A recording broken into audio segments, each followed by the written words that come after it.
Time था 20 अक्टूबर 2007 का, जब अमेरिका के ब्राइटन टाउनशिप में एक लड़की वापस अपने घर पर पहुंचती है। लेकिन जैसे ही वो घर के अंदर घुसने ही वाली थी तो उससे जस्ट थोड़ी ही देर पहले उसने अपने घर से गोलियों की चलने की आवाज आती है। लेकिन जैसे ही वो घर पर पहुंची और वहां पर जाकर जो उसने हाल देखा, उसे देखकर उसका सिर घूम गया कि आखिरकार यार मेरे परिवार के साथ ये सब क्या हो गया। ये एक काफी बड़ी पहेली उसके भाई के लिए भी थी, जो कि उसी घर में उस टाइम मौजूद था। लेकिन उसके मुताबिक वो उस टाइम अपने कमरे में था, लेकिन जब तक वो बाहर आया तब तक ये सारा कांड हो चुका था। वो लड़की अंदर जाकर देखती है और उन लोगों ने देखा कि उसके पिता के हाथ में बंदूक है और सामने उसकी माँ खून से लथपथ पड़ी हुई है, और इसके साथ साथ उसके पिता ने अपने आप को भी गोली मार ली थी। दोस्तों, ये घटना है 2007 की, जब अमेरिका के ब्राइटन टाउनशिप में पैट्रिक फैमिली बड़े ही आराम से रह रही थी। परिवार का मुखिया मार्क एक कंपनी में लगा हुआ था और वहीं उनकी माँ सूजन एक नर्स लगी हुई थी। इनके 3 बच्चे थे, जिनमें एक लड़का डैनियल, पैट्रिक और 2 लड़कियां शामिल थी। अभी तक इनका परिवार बड़े ही शांति से अच्छे से टाइम बिता रहा था।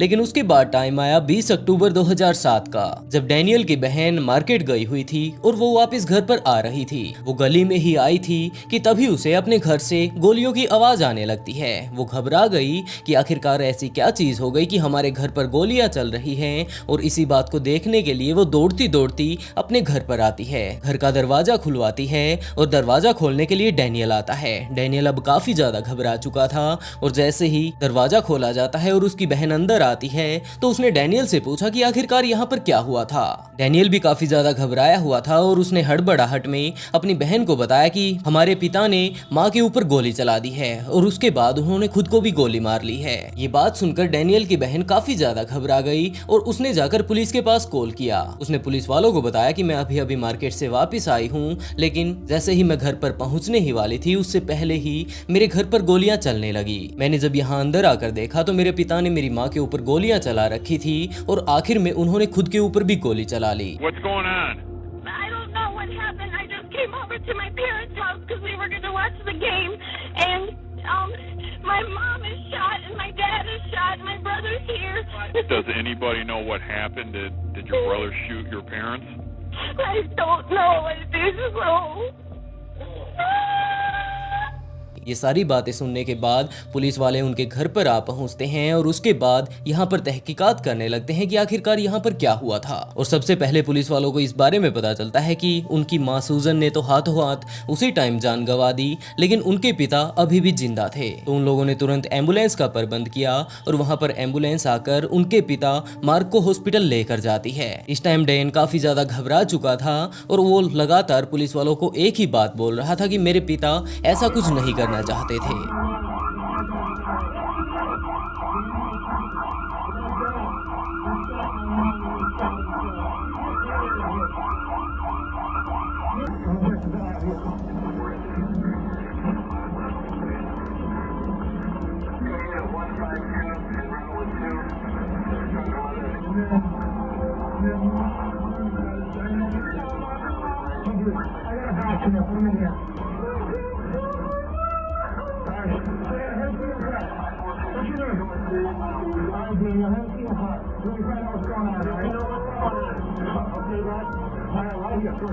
तो पुलिस वालों ने डैन को वहीं पर आराम से बैठाया और उससे पूछताछ करनी शुरू की कि आखिरकार यहाँ पर क्या हुआ था। लेकिन वो उस टाइम काफी ज्यादा घबराया हुआ था। तो पुलिस वालों ने सबसे पहले तो वहां पर उनके घर पर तहकीकात की कि आखिरी टाइम यहाँ पर क्या कुछ हुआ होगा, और दूसरी तरफ मार्क को भी हॉस्पिटल भेज दिया।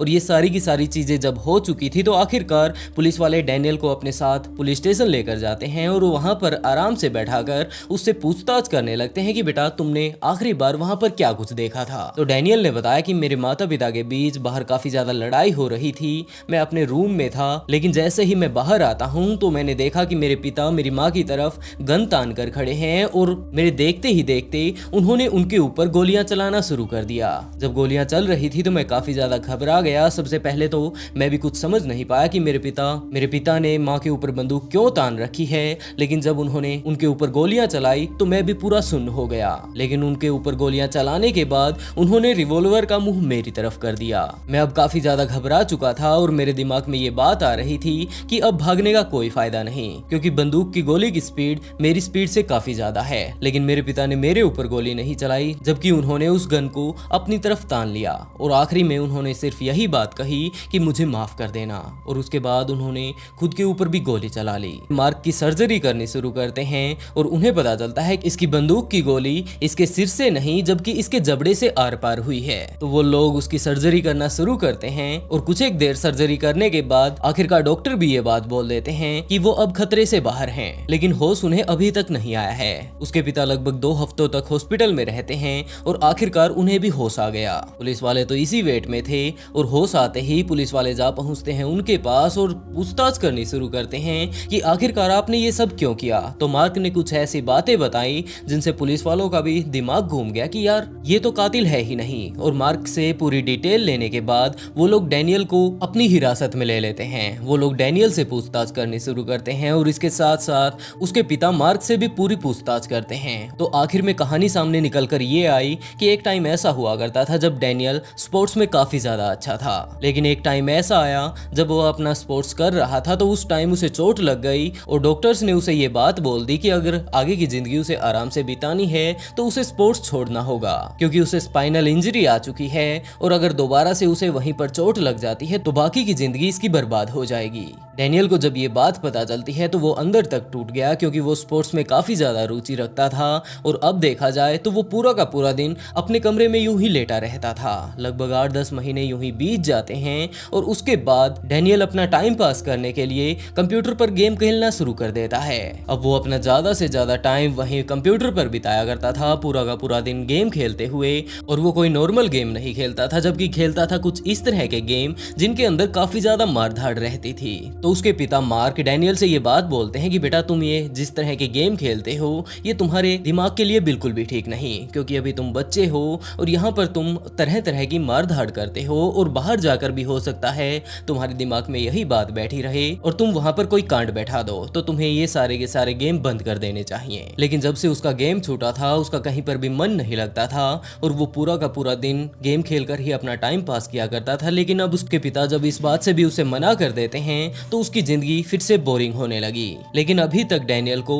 उन सारे गेम्स की काफी ज्यादा बुरी लत पड़ चुकी थी। मार्क ने अपने बेटे को काफी ज्यादा समझाया और आखिरकार डैनियल समझ भी जाता है जिस तरह की मार्क ने सोचा था, क्योंकि अब उसने अपने घर पर गेम खेलना बंद कर दिया था। लेकिन असल में अभी भी वो गेम खेलता था, बस उसने अपने गेम खेलने का जगह चेंज करके अपने दोस्त के घर को बना लिया था और वो वहां पर अपने दोस्त के पास ज्यादा से ज्यादा टाइम बिताने लगा। और उसके बाद टाइम 2007 का आया जब एक और नया गेम लॉन्च हुआ और उस गेम का डैनियल काफी दिनों से इंतजार कर रहा था। ये गेम भी बिल्कुल उसी तरह मार धाड़ वाला था, काफी ज्यादा वायलेंस वाला था। लेकिन मार्क के दिमाग में अभी भी यही बात चल रही थी कि उसके बेटे डैनियल ने गेम वगैरह खेलने छोड़ दिए हैं। लेकिन दूसरी तरफ डैनियल पैसे इकट्ठे करने लगता है अपने उस नए गेम को खरीदने के लिए और आखिरकार उसने इतने पैसे इकट्ठा भी कर लिए कि वो अपने उस गेम को खरीद पाए। वो उसे खरीद लेता है और उसके बाद वापस अपने घर पर ही आकर उसे खेलना शुरू कर देता है। उसके पिता ने ये बात कही कि बेटा मैंने तुमसे साफ साफ इस बारे में मना किया था कि तुम्हें ये सारी चीजें नहीं खेलनी है।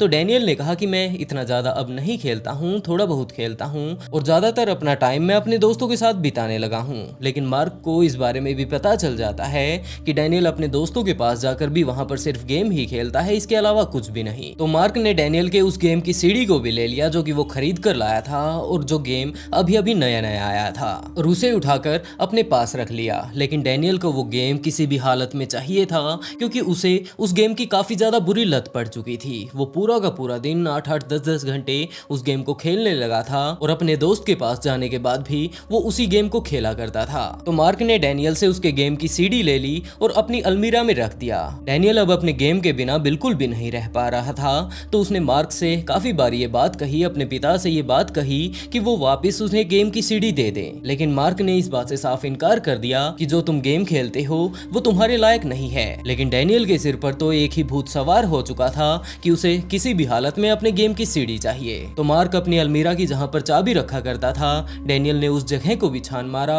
और वहां से वो चाबी निकाल ली ताकि वो अपने वीडियो गेम को बाहर निकाल सके। तो वो मार्क की अलमारी की चाबी को लेकर जाकर उस अलमारी के पास जाता है और उसका ताला खोल देता है। उसने अपना वीडियो गेम बाहर निकाल लिया, लेकिन वीडियो गेम बाहर निकालने के बाद उसका ध्यान उसी की साइड में जाता है जहां पर कि उसका वीडियो गेम रखा हुआ था। उसने देखा कि वहां पर एक रिवॉल्वर भी रखी हुई है, तो उसने वो बंदूक भी उठा ली और उसके बाद अलमारी को बंद करके चाबी को उसी की जगह पर पहुंचा दिया। वो अगले दिन फिर से खेलने लगता है। जब उसके पिता घर से बाहर गए हुए थे, वहां पर कोई भी नहीं था। वैसे भी उसके पिता कंपनी में लगे हुए थे, उसकी माँ नर्स लगी हुई थी और उसकी दोनों बहनें इस टाइम स्कूल में गई हुई थी। तो वो पीछे से खेलने लगता है और उसके बाद टाइम आया 20 अक्टूबर 2007 का, जब उसकी दोनों बहन मार्केट गई हुई थी और घर पर डैनियल के माता पिता के अलावा और डैनियल के अलावा कोई नहीं था। तो डैनियल बाहर आता है जिस टाइम उसके माता पिता बैठकर बड़े ही आराम से टीवी देख रहे थे और उसने अपने माता पिता से ये बात कही कि वो उन्हें एक सरप्राइज देना चाहता है, प्लीज वो दोनों अपनी आंखें बंद कर लें। उसके माता पिता इस बारे में सोचने लगते हैं कि आखिरकार हमारा बेटा हमारे लिए क्या लेकर आया होगा और वो दोनों ही आंखें बंद कर लेते हैं। लेकिन डैनियल उन्हें आंखें खोलने के लिए नहीं कहता, जबकि वो अपने पास से उस रिवॉल्वर को निकालता है जो कि उसने अपने पिता की चुराई थी और उसके बाद उसने सीधा अपनी माँ के सिर में एक गोली मार दी और उसके बाद उसकी छाती पर इसके अलावा 3 गोलियां और मार दी। इन गोलियों की आवाजों को जैसे ही उसके पिता सुनते हैं तो उनकी आंखें खुल गई और उन्हें कुछ समझ नहीं आया कि आखिरकार ये क्या हुआ। हमारा बेटा हमें कुछ सरप्राइज देने वाला था, लेकिन जैसे ही उसने आंखें खोली तो सामने उसकी वाइफ को काफी सारी गोलियां लगी हुई है और वो नीचे मरी पड़ी है। वो डैनियल की तरफ देखने लगते हैं, लेकिन तब तक डैनियल ने अपनी बंदूक को अपने पिता की तरफ घुमा दिया था और उसके बाद अपने पिता पर उसने गोली चला दी। इसी टाइम उसकी बहन भी बाहर आ चुकी थी और इन सभी गोलियों की आवाजों को सुनकर वो तेजी तेजी से वहां पर अंदर आने की कोशिश करती है और डैनियल को भी इस बारे में पता चल गया कि उसकी बहन अब बाहर आ चुकी है। तो उसने एक प्लान बनाया कि ये दोनों मर्डर उसने नहीं जबकि उसके पिता ने किए थे और वो बंदूक अपने पिता के हाथ में थमाकर जाकर गेट खोल देता है। जैसे ही उसकी बहन अंदर आई और उसने ये बात पूछी कि आखिरकार यहाँ पर क्या हुआ है, तो डैनियल ने अपनी बहन को बताना शुरू किया कि पता नहीं यहाँ पर ऐसी क्या बात हुई। वो अपने कमरे में बड़े ही आराम से काम कर रहा था, उसके माता पिता के बीच लड़ाई होती है। उसके बाद उसके पिता रिवॉल्वर अपनी निकाल कर लाते हैं और उसकी माँ को शूट कर देते हैं और उसके बाद बंदूक का मुंह उन्होंने डैनियल की तरफ भी घुमाया,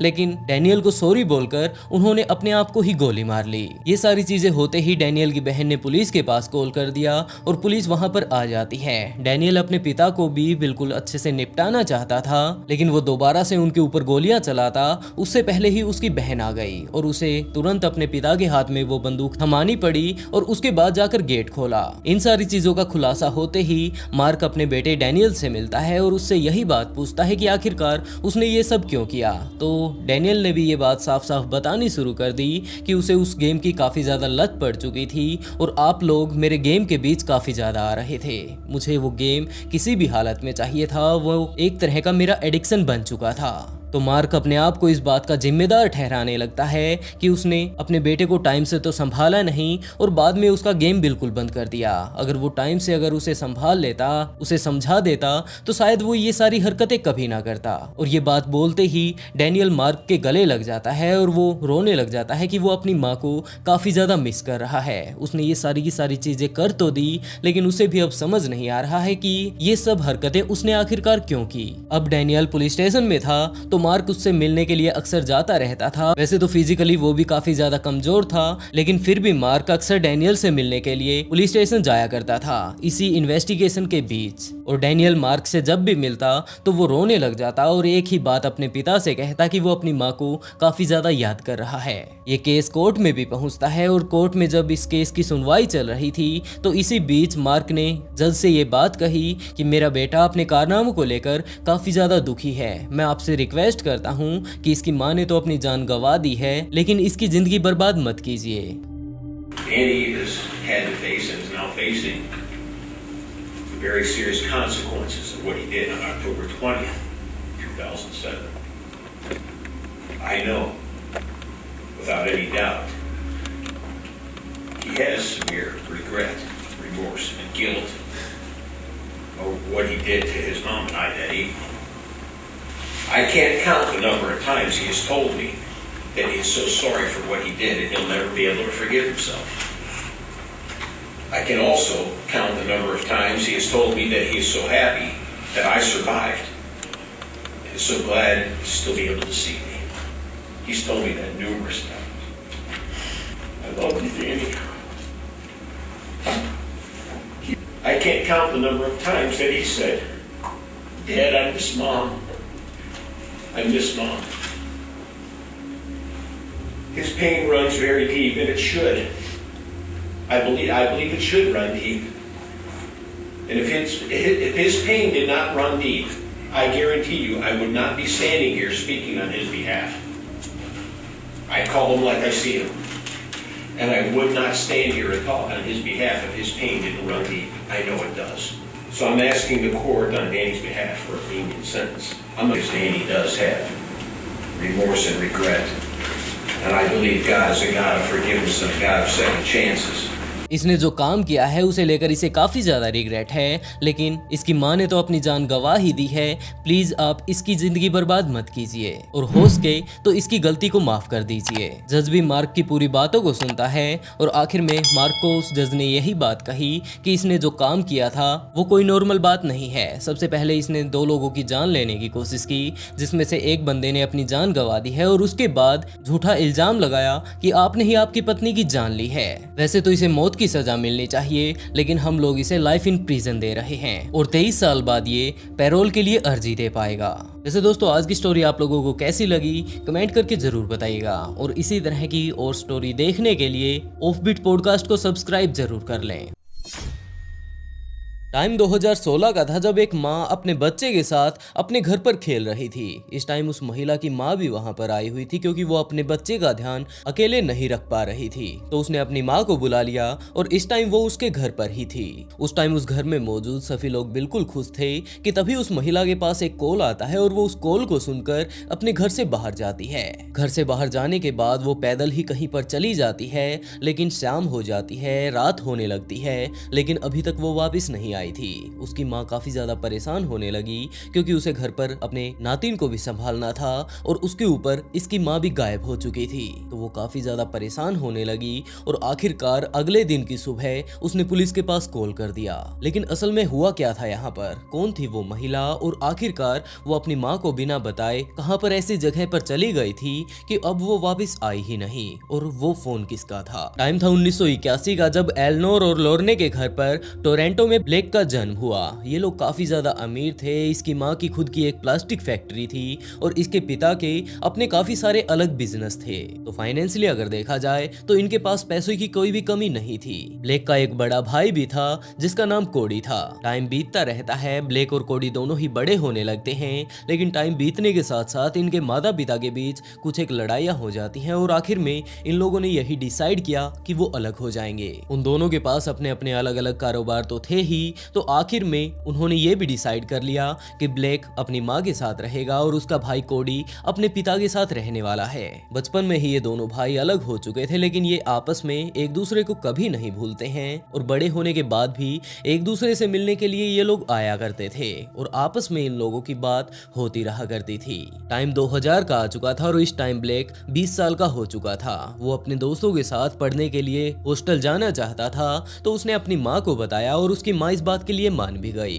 तो ब्लेक ने अपने भाई को बताया कि वो इस तरह हॉस्टल में पढ़ने के लिए जा रहा है अपने दोस्तों के साथ। तो ब्लेक भाई कोडी ने ये बात कही कि उसने भी पिताजी को ये बात कही थी कि वो बाहर अपने दोस्तों के साथ पढ़ाई करना चाहता है हॉस्टल में रहकर, लेकिन उन्होंने अभी तक ये बात उनकी नहीं मानी है। लेकिन ब्लेक अब हॉस्टल जा चुका है और वो बाहर पूरे तरीके से आजादी से घूम पाएगा। इस बात को सुनकर कोडी काफी ज्यादा खुश हुआ और वो बाहर कितना ज्यादा एंजॉय करेगा इसी बारे में वो सोच रहा था। और इसके साथ साथ उसने अपने पिता को भी ये बात कही कि वो भी बाहर हॉस्टल में जाकर पढ़ाई करना चाहता है जैसे कि उसका भाई गया है। और कुछ एक दिनों बाद ही उसके पिता इस बात के लिए मान जाते हैं और अब वो दोनों ही भाई अपने अलग अलग हॉस्टल में अपनी पढ़ाई कर रहे थे। उन दोनों की अपनी अपनी पढ़ाई तो अभी चल ही रही थी कि इसी बीच ब्लेक के दिमाग में ये बात आई कि उसे खुद का कुछ करना चाहिए। जिस तरह से उसकी माँ की खुद की एक फैक्ट्री है, उसके पिता के अपने अलग अलग तरह के काफी सारे बिजनेस हैं, इसी तरह उसे भी अपना कोई ना कोई काम धंधा अभी से जमा लेना चाहिए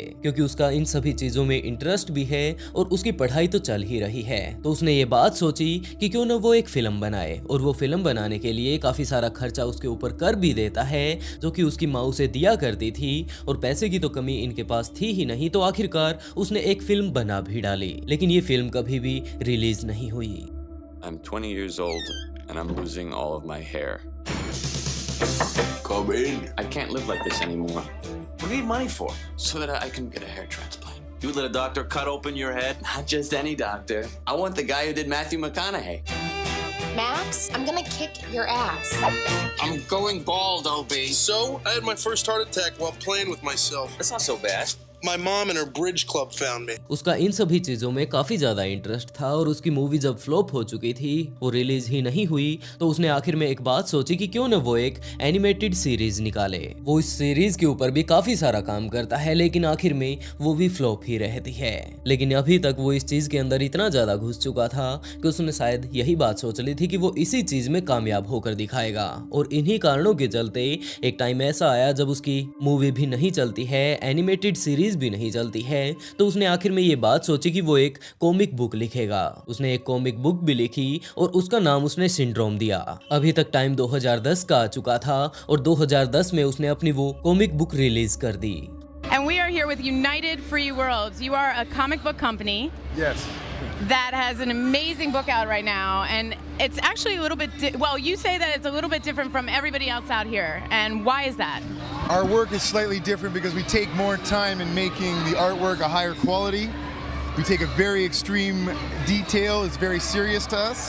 उसने अपनी इस कॉमिक बुक में एक ऐसे डॉक्टर के बारे में बताया था जो कि सीरियल किलर के ऊपर अपना एक्सपेरिमेंट कर रहा था। वो ये बात देख रहा था कि आखिरकार कोई सीरियल किलर किसी को अगर मार डालता है तो वो क्यों मारता है और क्या किसी सीरियल किलर को ठीक किया जा सकता है। जिसके तौर पर उस डॉक्टर ने एक बड़ा सा शहर बसा रखा था और उसके अंदर वो सारी चीजें मौजूद थी जो कि एक इंसान को चाहिए होती हैं। और आखिर में उस सीरियल किलर को उस शहर में छोड़ दिया जाता है और ये बात देखी जाती है कि इसका रिएक्शन किस तरह का है। और उसके उन सारे कारनामों को देखकर वो डॉक्टर उसका इलाज करने लगता है। उस कॉमिक बुक में बिल्कुल डिटेल से बताया गया था कि वो सीरियल किलर कितने बुरे तरीके से किसी को मार डालता है और आखिर में वो डॉक्टर उसका इलाज किस तरह से करता है। और उस डॉक्टर के भी सारे के सारे थॉट उसमें लिखे हुए थे कि ये डॉक्टर कुछ इस तरह का है जो कि इस बात को मानता है कि बुराई किसी इंसान में नहीं जबकि उसके हालातों में होती है, जिस तरह का वो पला बड़ा होता है। और यही कारण है कि वो आगे चलकर एक सीरियल किलर बन जाता है। ये सारी चीजें वो एक तरफ कर ही रहा था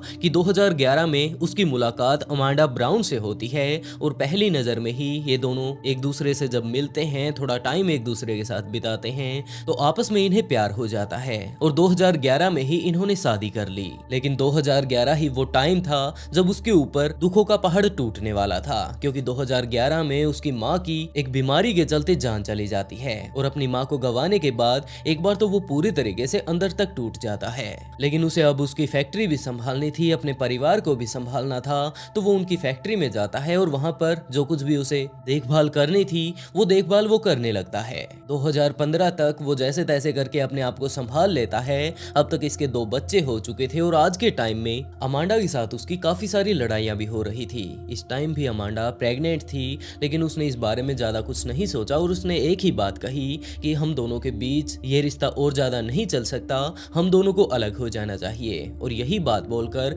वो उसे डिवोर्स दे देता है। अब वो अपनी फैक्ट्री को संभालने लगा था और इसके साथ साथ अपनी जो कॉमिक बुक थी उसके ऊपर पूरा गौर वो करने लगा था। लेकिन ज्यादा दिनों तक इसे अकेला नहीं रहना पड़ा, क्योंकि इसी बीच इसकी मुलाकात आयना कैसिन से होती है।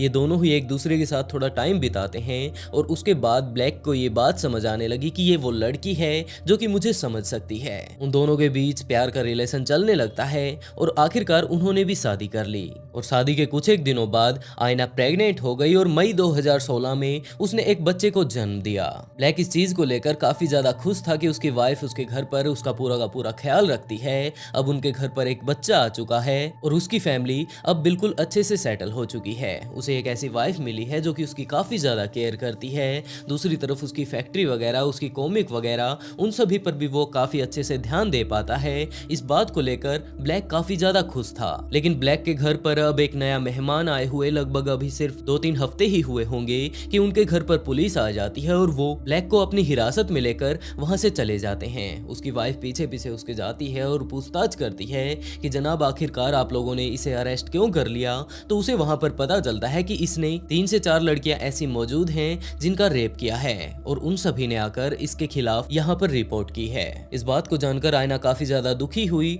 और वापस वो अपने घर पर आकर अपनी माँ के पास कॉल करके सारे की सारे मामला बताती है कि यहाँ पर कुछ ऐसे हालात बन चुके हैं। तो उसकी माँ उनके पास आ पहुंचती है उनके घर पर और उस बच्चे को संभालने लगती है। और दूसरी तरफ आयना एक वकील को लेकर ब्लैक की जाकर जमानत करवाती है। ब्लैक अब घर पर आ चुका था, सारे के सारे लोग घर पर ही मौजूद थे कि उसी टाइम आयना की माँ ब्लैक से ये बात पूछती है कि बेटा तुम बाहर जाकर ये सारी की सारी क्या चीजें कर रहे हो, अब तो तुम्हारे घर पर एक बच्चा आ चुका है, तुम्हारी वाइफ है और तुम्हारे काफी सारे बिजनेस हैं, तुम्हें जाकर उन्हें संभालना चाहिए, लेकिन तुम तो बाहर काफी ज्यादा अजीबोगरीब कांड रचते फिर रहे हो। तो ब्लैक ने ये बात आयना की माँ से कही कि जब से ये बच्चा हमारी जिंदगी में आया है आयना ने मेरा बिल्कुल भी ध्यान रखना ही छोड़ दिया है और ये मेरे ऊपर बिल्कुल भी ध्यान नहीं देती, पूरा का पूरा दिन इसी बच्चे को लेकर मुझसे बातें करती है और इसके अलावा इसे कुछ दिखाई देता ही नहीं। ये नहीं देखती कि इसके घर पर इसका एक पति भी मौजूद है। बच्चा होने से पहले ये पूरी तरीके से मेरा ख्याल रखा करती थी, लेकिन जब से ये बच्चा यहाँ पर इस घर में आया है इसने मेरा तो ध्यान ही रखना बंद कर दिया है।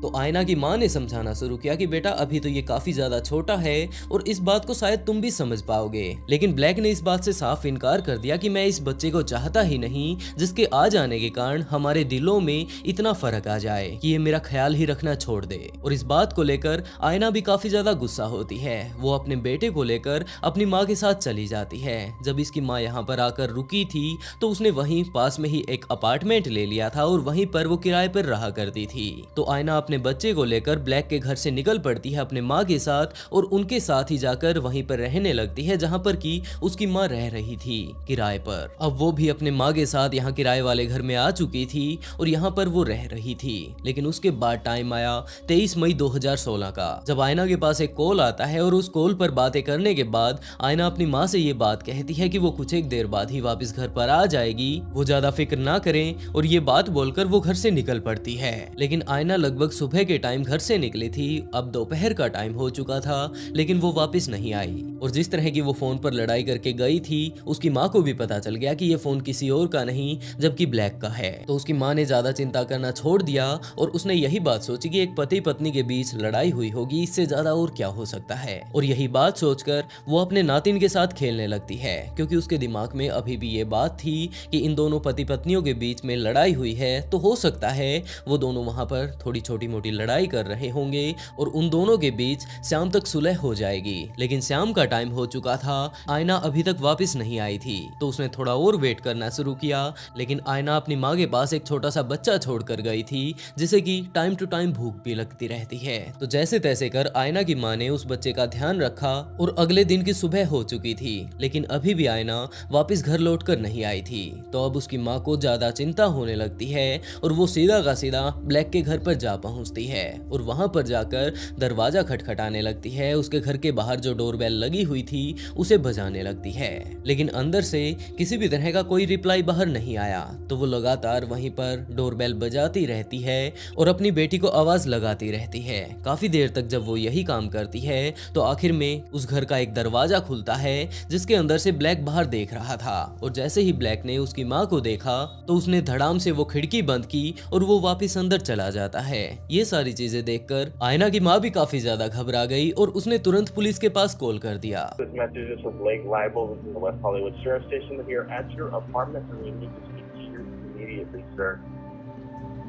I want to get my daughter out of that apartment safely. I want to open the doors to break into that apartment and get my daughter out. It's 3 weeks since she had a C-section and she needs doctor's attention. Okay, this is what I'll do. Tell her I will send deputies to do a welfare check to see if she is there. Yes, ma'am. She won't open the door. They already tried to do that, and they tried to knock, but he doesn't open. He won't open the door. Okay, we'll do another welfare check, and we will call her to let her know the outcome, and then we'll go from there as far as possibly doing a missing persons report. Yes, ma'am. When are you going to go there? Because your life is in danger. We're going as soon as we hang up. Police वहां पर आती है और दरवाजा knock करने के बाद आखिर में उसकी माँ को यही बात बोलती है कि अंदर तो कोई है ही नहीं। लेकिन उसकी माँ ने ये बात समझानी पुलिस वालों को शुरू की कि अंदर जरूर कोई ना कोई है, मैंने ऊपर देखा था, एक बंदा आया था, खिड़की बंद करके गया है। लेकिन पुलिस वाले इस बात को नहीं मानते और वो वापस चले जाते हैं। आयना की माँ भी अब वापस घर पर आ चुकी थी और उसके दिमाग में तरह तरह के अलग अलग ख्याल आ रहे थे। वो शाम को वापस जाकर उसी दरवाजे पर नॉक करती है, घंटियां बजाती है और ब्लैक को आवाजें देने लगती है। लेकिन अभी भी दरवाजा किसी ने नहीं खोला तो उसने दोबारा से पुलिस के पास कॉल किया और उन्हें सारी की सारी डिटेल से बातें बताई कि ये बच्चा है, इसकी माँ अंदर गई थी, इसके पिता भी अंदर ही है, लेकिन उन दोनों के बीच पता नहीं ऐसी क्या बातें हुई कि आखिरकार उनमें से कोई भी बाहर निकल कर आया ही नहीं। तो पुलिस वाले जब इस बात को सुनते हैं कि ये बच्चा अभी भी भूखा है और इसकी माँ अंदर है, तो वो इस बात के लिए मान जाते हैं कि अंदर जो कुछ भी हो रहा हो, अब हम लोग अंदर जाने वाले हैं। और इस बात को बोलकर वो लोग जाकर उस दरवाजे को खोलने की कोशिश करते हैं। लेकिन दरवाजा जब नहीं खुलता तो वो लोग उस दरवाजे को तोड़ने की कोशिश करने लगते हैं। वो दरवाजा फिर भी नहीं टूटता, लेकिन लगातार पुलिस वालों की मशक्कत के चलते आखिर में एक टाइम ऐसा आया जब वो दरवाजा टूट जाता है। और दरवाजा टूटते ही पुलिस वाले जब अंदर जाकर देखते हैं तो उन्हें पता चलता है कि यहाँ पर तो बैरिकेड्स लगे हुए हैं। अगर हम लोगों के पास चाबी भी होती तो भी ये दरवाजा नहीं खुलने वाला था। और ये बैरिकेड्स देखने के बाद पुलिस वालों को भी थोड़ी थोड़ी बात समझ आने लगी थी कि जरूर अंदर कुछ ना कुछ गलत चल रहा है और हो सकता है उस महिला की जान खतरे में हो। यही बात सोचकर पुलिस वाले अंदर जाते हैं और वहां पर जब उन लोगों ने तहकीकात करनी शुरू की, अपनी छानबीन शुरू की, तो उन्हें पता चलता है कि यहाँ पर दीवारों पर काफी सारे खून के छींटे लगे हुए हैं। और जैसे ही वो लोग थोड़ा और अंदर जाते हैं तो वहां पर मौजूद एक बंदा जो कि पहले से ही वहां पर खड़ा था, वो पुलिस वालों को देखकर अपने आप को एक कमरे में बंद कर लेता है। पुलिस वाले उस दरवाजे पर जाकर नॉक करने लगते हैं जो कि उस बंदे ने अंदर से बंद कर लिया था। और ये बात पुलिस वालों ने कही कि वो चुपचाप बाहर आ जाए, नहीं तो पुलिस वाले अपने तरीके से उसे बाहर निकालेंगे। लेकिन इसी बीच वो बंदा अपने दोस्त के पास कॉल कर देता है जो कि असल में एक वकील था। और कुछ एक देर बाद ही उसका वो दोस्त वहां पर आ भी पहुंचता है। दरअसल इस घर के अंदर जिस बंदे ने ये दरवाजा बंद किया था ये कोई और नहीं जबकि ब्लैक ही था। पुलिस वाले जब ये चीज देखते हैं कि यहाँ पर चारों तरफ दीवारों पर खून लगा हुआ है, यहाँ आसपास में जितना भी फर्नीचर है उन सभी के ऊपर भी खून के छींटे हैं, तो उन्हें समझ आने लगी थी कि जरूर यहाँ पर कोई ना कोई ऐसी घटना घटी है जो कि यहाँ पर नहीं घटनी चाहिए थी। तब तक उसका वो दोस्त भी वहां पर आ चुका था और उसने आते ही ब्लैक को बाहर आने के लिए बोला और पुलिस को सरेंडर करने के लिए बोला। ब्लैक बाहर आ जाता है और अपने आप को पुलिस वालों के हवाले कर देता है। पुलिस वाले उसे अपनी हिरासत में ले लेते हैं, लेकिन जब वो लोग उस कमरे के अंदर घुसते हैं तो वहां का मंजर देखकर उनका भी दिल दहल गया, क्योंकि वहां पर मौजूद बेड पर एक डेड बॉडी पड़ी हुई थी। ये बॉडी पूरे तरीके से खून से लथपथ थी और इसके सिर पर एक भी बाल मौजूद नहीं था।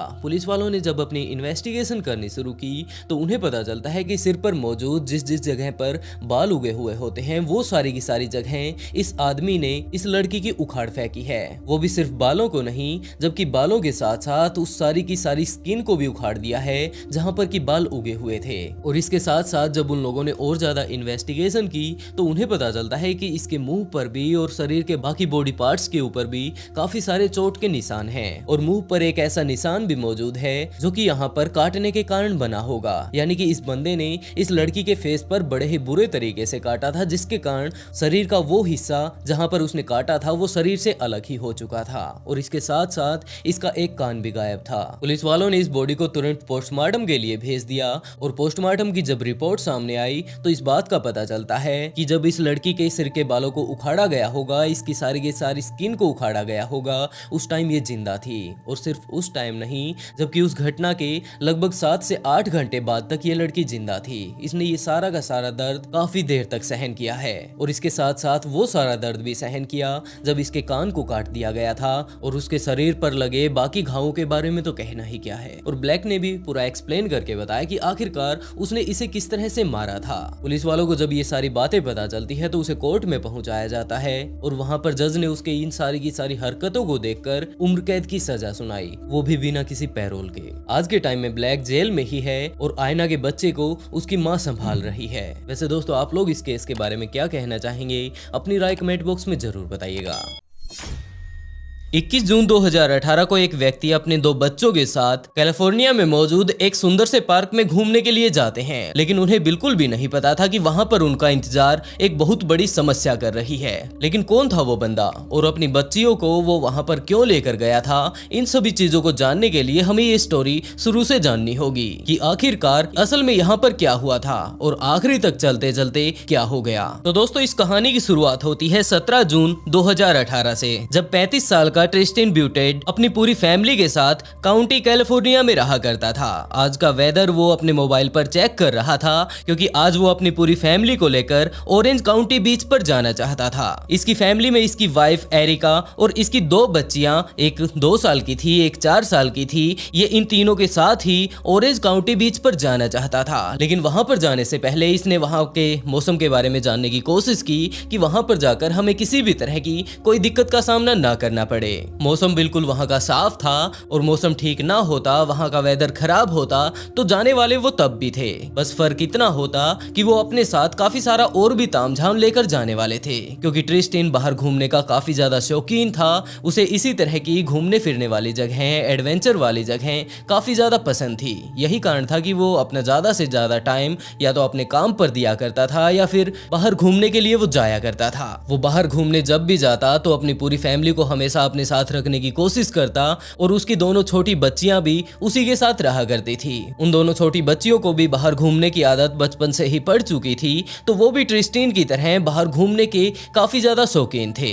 शौकीन एरिका भी थी, लेकिन इतनी भी नहीं जितना कि ट्रिस्टिन। ट्रिस्टिन को अगर कहीं बाहर जाना है और उसका मन करता है तो बाहर का मौसम कैसा भी हो, वहां के हालात कैसे भी क्यों ना हो, वो किसी न किसी तरह जुगाड़ करके वहां पर पहुंच जाएगा और अपना सारा का सारा इस तरह का तामझाम अपने साथ लेकर जाएगा, जिससे वो वहां पर बड़े ही आराम से घूम पाए। और इसी तरह आज उन्होंने तैयारी की थी ऑरेंज काउंटी बीच पर जाने की। वहां का वेदर बिल्कुल बढ़िया था, तो ट्रिस्टिन ने जो भी उसका इंपॉर्टेंट सामान था जो कि वो लोग वहां पर जाकर यूज करने वाले थे, उन सभी को उठाकर अपनी गाड़ी में डालना शुरू कर दिया। ट्रिस्टिन ने काफी सारा सामान अपनी गाड़ी में पैक कर लिया था, लेकिन तभी एरिका वहां पर आती है और उसने उस सामान से काफी सारी चीजें निकालकर वापस घर पर ही रख दी। ट्रिस्टिन इस बात पर ज्यादा ध्यान नहीं देता है और वो खुशी खुशी एरिका से सिर्फ यही बात बोलता है कि अगर तुम्हें ये सब नहीं चाहिए तो कोई बात नहीं, हम लोग इसे यहीं पर छोड़ देते हैं और जो कुछ तुम्हें इंपॉर्टेंट लगता है इस सामान की जगह तुम उसे रख सकती हो।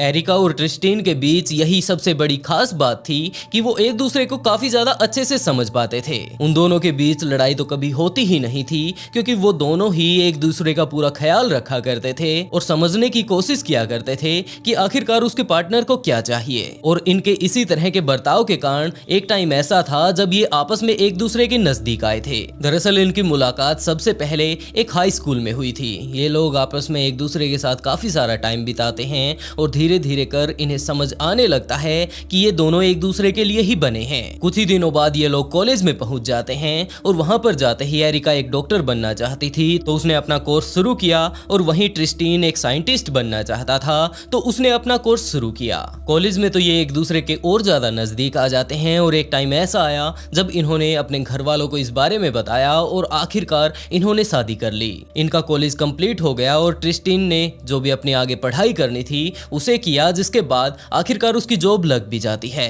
एरिका अभी पढ़ाई कर ही रही थी अपनी डॉक्टरेट की कि इनके घर पर 2 बच्चे होते हैं और उसके बाद टाइम यूं ही बीतता रहता है। ये लोग जगह जगह पर इसी तरह घूमने के लिए जाते रहते हैं और उसके बाद टाइम आया 17 जून 2018 का। उस दिन फादर डे था और ट्रिस्टिन अपनी पूरी फैमिली के साथ ऑरेंज काउंटी जाना चाहता था, तो वो लोग इसी बात की अब तैयारी कर रहे थे। वो लोग वहां पर पहुंच जाते हैं और कुछ एक देर मस्ती करने के बाद एरिका वहीं साइड में जाकर बैठ जाती है, अपनी किताब पढ़ने लगती है, क्योंकि उसे इस तरह की जगह पर घूमना पसंद था, लेकिन इतना भी नहीं जितना कि ट्रिस्टिन और उसकी बच्चियों को। तो वो आराम से बैठकर वहीं किताब पढ़ने लगती है और दूसरी तरफ ट्रिस्टिन अपनी बच्चियों के साथ वहीं बीच के किनारे खेलने लगता है। कभी तो वो लोग जो समुद्र की लहरें समुद्र में जा रही थी उनके पीछे पीछे भागते और दूसरी तरफ जब समुद्र से लहरें बाहर आती तो वो उनके आगे आगे भागते। इसी तरह से ट्रिस्टिन अपनी दोनों बच्चियों के साथ खेल रहा था। उसकी दोनों बच्चियां काफी ज्यादा खुश थी और वो लगातार हंसती जा रही थी।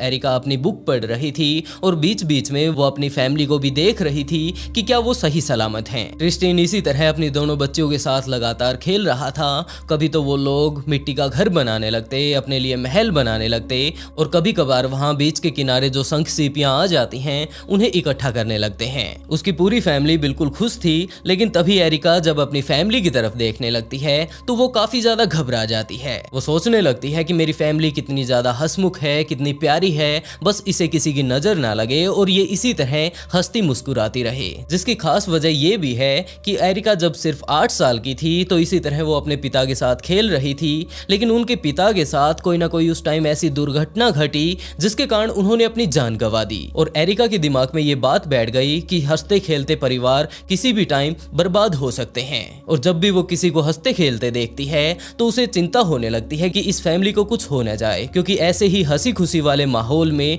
उसने अपने पिता को गंवा दिया था। और आज उसकी फैमिली इसी तरह बीच के किनारे बड़े ही मजे से खेल रही है, उसकी दोनों बेटियां बड़े ही मजे से हंस रही हैं और इन्हीं चीजों को देखकर एरिका थोड़ी घबराई हुई थी। लेकिन ऐसा वहां पर कुछ भी नहीं हुआ और कुछ देर और मस्ती करने के बाद वो लोग वापस अपने घर पर आ पहुंचते हैं। अब एरिका का कुछ दिन बाद ही एग्जाम था अपनी पढ़ाई को लेकर, डॉक्टर वाली जो वो बनना चाहती थी, तो वो पूरा का पूरा फोकस अपनी किताबों पर लगाना चाहती थी, अपनी पढ़ाई पर लगाना चाहती थी। लेकिन उसके घर पर 2 प्यारी प्यारी छोटी बच्चियां थी और वो पूरा का पूरा दिन शरारत करती रहती, जिसके कारण एरिका अपना ध्यान पढ़ाई में नहीं लगा पाती। तो ट्रिस्टिन उसकी दिक्कत को समझ जाता है और उसने एरिका से ये बात कही कि कोई बात नहीं, तुम्हारा एग्जाम है तो तुम्हें पूरा फोकस इसी के ऊपर करना होगा। अगर हमारे कारण तुम्हें किसी तरह की परेशानी हो रही है तो कोई बात नहीं, हम लोग कहीं घूमने के लिए चले जाते हैं। उसके बाद पूरे घर में तुम बिल्कुल अकेली रहोगी, अपनी पढ़ाई वगैरह कर लेना और जब तुम्हारा एग्जाम हो जाएगा तब हम लोग घूमकर वापस आ जाएंगे। एरिका इस बात के लिए इनकार कर देती है और वो ट्रिस्टिन से कहती है कि बाहर जाना इतना सेफ भी नहीं होता जितना कि तुम सीधा का सीधा मुंह उठाते हो और बाहर चले जाते हो। बाहर काफी तरह के खतरे भी होते हैं। तो ट्रिस्टिन ने कहा कि मैंने मैलिबू कैलिफोर्निया में मौजूद एक पार्क की रिजर्वेशन करवा ली है और हम लोग वहां पर घूमने के लिए जाने वाले हैं। मैं अकेला नहीं जा रहा, जबकि मेरा भाई स्कॉट और उनके दोनों बच्चे भी जा रहे हैं जो कि अभी सिर्फ 3 से 5 साल के थे। ट्रिस्टिन की भी दोनों बेटियां 2 और 4 साल की थी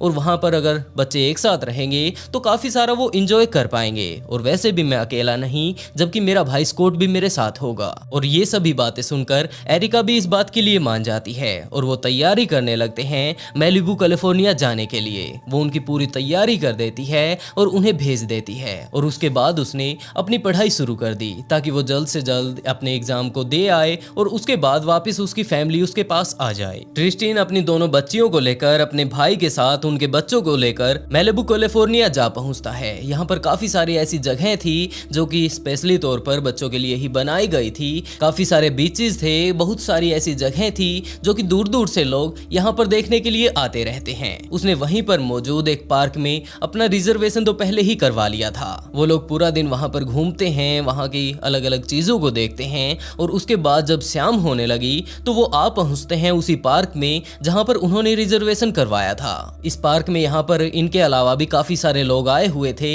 लेकिन उन सारे लोगों का रिजर्वेशन कुछ इस तरह से किया गया था कि ये जगह बिल्कुल एक जंगल की तरह थी और कोई भी एक व्यक्ति दूसरे बंदे से इतना दूर रह सकता है कि वहां पर आने वाले सारे के सारे लोग अपने आप को एक प्राइवेट प्लेस पर महसूस कर पाए। तो ट्रिस्टिन ने जाकर वहां पर अपना टेंट लगाना शुरू कर दिया जहां पर उसे जगह मिली थी। लेकिन वहां पर टेंट लगाने के कुछ एक देर बाद ही उसे पता चलता है कि यहाँ से कुछ एक दूर पर ही एक पब्लिक टॉयलेट है और वहां पर जब लोग फ्रेश होने के लिए जाते हैं तो उसकी बदबू यहाँ पर आ रही है। तो उसने जाकर उन लोगों से कांटेक्ट किया जिन्होंने यहाँ पर रिजर्व करके ये जगह उन्हें दी थी और उन लोगों को जब पता चलता है कि उनके कस्टमर्स को इस तरह की दिक्कत है तो उन्होंने ये बात कही कि कोई बात नहीं, अगर आप लोग यहाँ पर नहीं रहना चाहते तो हम लोग आपको कहीं और शिफ्ट कर देते हैं। और वो लोग ये बात बोलकर आखिरकार उन्हें शिफ्ट कर भी देते हैं। अब नई जगह पर आते ही ट्रिस्टिन फिर से टेंट लगाने लगता है और टेंट वगैरह लगाकर सारा का सारा जो कुछ भी उन्होंने अपने साथ खाने पीने का लिया था उसे बाहर रखकर एक जगह आग जलाई और उसके आसपास बैठकर वो बातें करने लगते हैं। छोटे बच्चे इस बात को एंजॉय कर रहे थे कि वो लोग किस तरह की जगह पर आए हैं। चारों तरफ जंगल है, अंधेरा है, ठंडी ठंडी हवाएं चल रही हैं और सामने हमारे आग जल रही है। यहाँ पर हम लोग अपने आप को सेक सकते हैं और इसके साथ साथ हम लोग काफी ज्यादा डिलीशियस खाना भी खा रहे हैं। और इसी तरह काफी देर तक एंजॉय करने के बाद उन बच्चों को नींद आने लगती है। ट्रिस्टिन ने अपने भाई स्कॉट से कहा कि अब बच्चे सोने वाले हैं तो हम लोगों को इन्हें इनके टेंट में पहुंचा देना चाहिए। ट्रिस्टिन ने वहां पर कुल 2 टेंट लगाए थे ताकि एक में तो वो अपनी दोनों बेटियों के साथ सो पाए और दूसरे में स्कॉट अपने दोनों बच्चों के साथ। तो स्कॉट ने अपने दोनों बच्चों को उस टेंट में पहुंचा दिया जहां पर कि बाद में वो जाकर सोने वाला था, और ट्रिस्टीन ने अपनी दोनों बच्चियों को अपने टेंट में पहुंचा दिया और दोनों ही वापस आकर उसी कैंप फायर पर बैठ जाते हैं और वहां पर बैठकर उन लोगों ने थोड़ा ड्रिंक करना शुरू किया।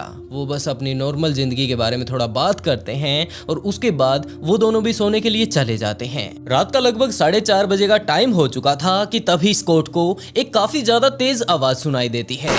इस आवाज के कारण उसकी नींद खुल गई और उसे पता चलता है कि उसके भाई के टेंट में सो रही उसकी दोनों बेटियां इस आवाज के कारण जाग गई हैं और अब वो रो रही हैं। तो स्कॉट ने अपने तंबू के चैन को खोला और वो बाहर जाकर अपने भाई को बुलाने लगता है कि तुम्हारी बेटी इस तरह रो रही है, जरा इसकी तरफ देखो तो इसे किस चीज की जरूरत है। और यही बात बोलकर वो ट्रिस्टीन को जगाने की कोशिश करता है, लेकिन उसे लगता है कि रात को उन्होंने कुछ ज्यादा ही शराब पी ली थी जिसके कारण ट्रिस्टीन की आंखें नहीं खुल रही हैं। तो वो दोबारा से उसे जगाने की कोशिश करता है, लेकिन अभी भी ट्रिस्टीन किसी भी तरह का रिप्लाई नहीं देता। तो वो उसके तंबू को खोलकर उसे जगाने की कोशिश करता है, लेकिन तंबू की चैन खोलने के बाद उसे सामने कुछ नजर आता ही नहीं। ट्रिस्टीन की छोटी बेटी रो रही थी, चिल्ला रही थी, और उसकी बड़ी बेटी भी रो तो रही थी, लेकिन वो अपनी छोटी बहन को संभालने की कोशिश भी साथ के साथ कर रही थी।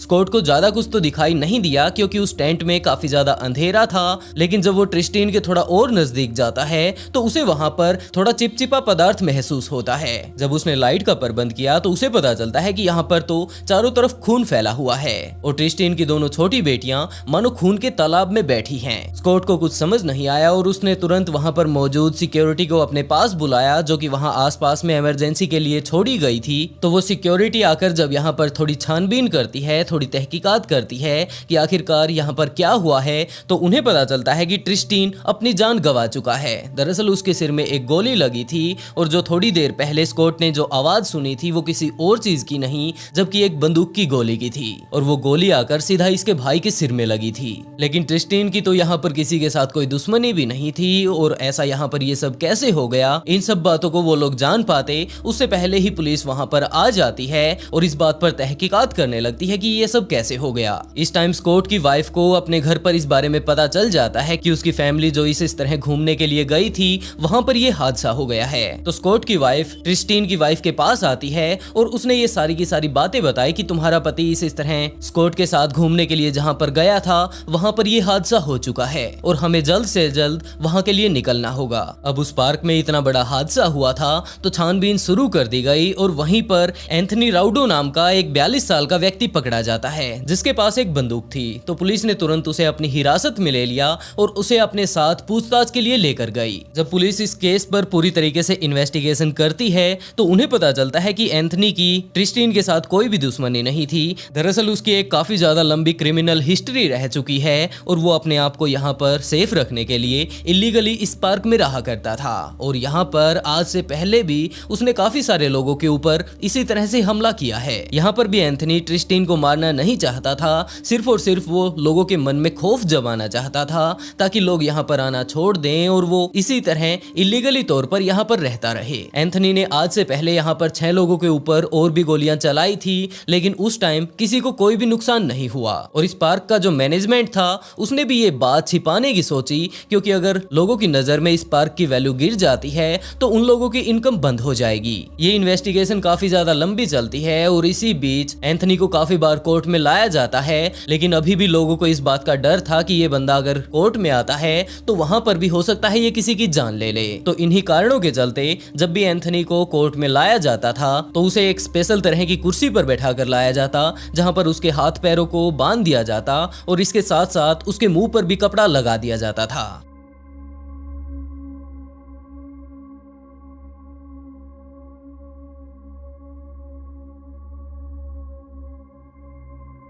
ये केस यूं ही काफी दिनों तक चलता है और उसका रिजल्ट अभी 1-2 महीने पहले ही आया है जब एंथनी को 119 साल की सजा दे दी गई। और असल बात अगर देखी जाए तो वो ट्रिस्टीन को मारना नहीं चाहता था, उस टाइम भी वो सिर्फ ट्रिस्टीन को डराना चाहता था, लेकिन उस टाइम उसका निशाना चूक गया जिसके कारण ट्रिस्टीन ने अपनी जान गंवा दी। और हो सकता है ट्रिस्टीन उस दिन अगर इस पार्क में घूमने के लिए ना आता तो वो अपनी जान बचा लेता। पुलिस वाले भी आखिर में एक ही बात बोल पाए कि ट्रिस्टीन उस दिन गलत टाइम पर गलत जगह पर था जिसके कारण उसने अपनी जान गंवा ली।